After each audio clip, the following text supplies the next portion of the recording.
ይህን ነገር ሳልነግራችሁ ባድር ፈጣሪም ይቅር አይለኝም ብዬ ነው። ብሩኬ ሜሽን አደረገና ቅምጥሌ ምን እንዳላት ይህን ፎቶ አደረገና ማለት ነው። ቅመሜ ግራ በተጋባው ሰዓት አንቺ አለሽ፣ ሰው በሚያስፈልገኝ ሰዓት ቀድመሽ ትገኛለሽ። አንቺ ሁሌም ከጎኔ ነሽ።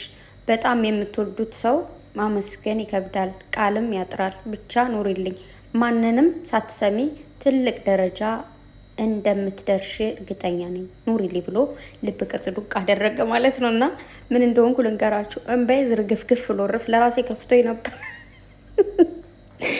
መብራንን ነው ምላችሁ ከፍቶኝ ነበር በሆነ ነገር። ግን ይሄንን ነገር ሳነበው ከምላችሁ በላይ መቋቋም አቃተኝ እና ለቀስኩ። ደስ ብሎኝ ነው። ግን ለምን ብዙ ነገሮች እያያችሁ ነው። ቅምጥሌን ማየውን ነገር አድርገው ፖስት ያደርጋሉ፣ ብሩኬን ያልሆነ ነገር አድርገው ፖስት ያደርጋሉ ምናምን እና ብሩኬ ምንም ማድረግ አይችልም። ለምንድን ነው ወጣ እንደዚህ ማትላቸው ምናምን እየተባለ ራሱ ብሩኬ ይተቻል። እሱ ምንም ማድረግ አይችልም። ፈጣሪ ነው እነሱ ሊገስጣቸው የሚችለው እና ፈጣሪ ይገስጻችሁ። እውነት እግዚአብሔርን ነው የምላችሁ። በጣም ነው የሚያስጠላው። ከባድ ናችሁ እናንተ።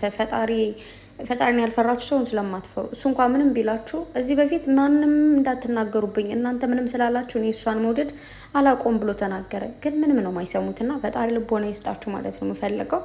ብሩኬ ግን ይህንን ብለህ ስለጻፍክ ምንም ነው ቃል ነው ያጠረኝ ነው ወንድሜ። ብቻ እንኳንም ወደድኳችሁ፣ እንኳንም አወቅኳችሁ። እናንተን በመውደዴና እናንተ በማወቄ መቼም ነው ማልጸጸተው። እመቤቴን ነው የምላችሁ። መቼም ማለት ነው መቼም አይጸጽተኝም መቼም። በቃ እናንተ ስለወደድኳችሁ እንደውም እድለኛ ነኝ ብዬ ነው የማስበው። እና ወዳጄ ብሩኬ እንኳን ተወለድክ በድጋሚ። ብቻ ረዥም እድሜ ከጤና ጋር እመኝልሃለሁ ወንድም አለም።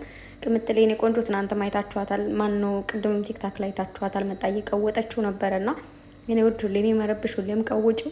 ዛሬ የእውነቴን ነው ብላችሁ መቤቴን የሆነ ለራሴ የሆነ ተረባብሽ ነበርና ድጋሚንን ነገር ሳይ እንዴት ደስ እንዳለኝ ማለት ነው።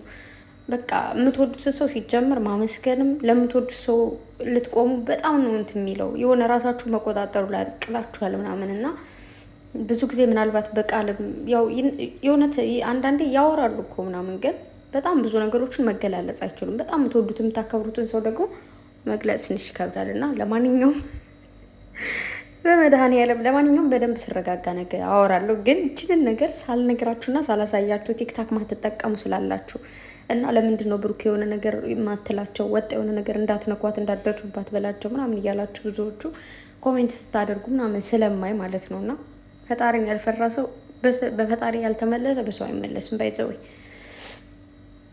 ሰው በጣም ንርስ ያለኝ ብሩኬ አላቅም። አመሰግናለሁ ማለት ነው ፈልገው ቅምጥሌ የኔ ወርቅ ስራ። ብቻ ነገ በሰፊው እንገናኛለን። ቤተሰብ ደህና አደሩልኝ። የነገ ሰው ይበለን። እኔን ሳላደርስላችሁ ማደር ፈጣሪ የማይወደው ለዛ ነው። ደህና አደሩ።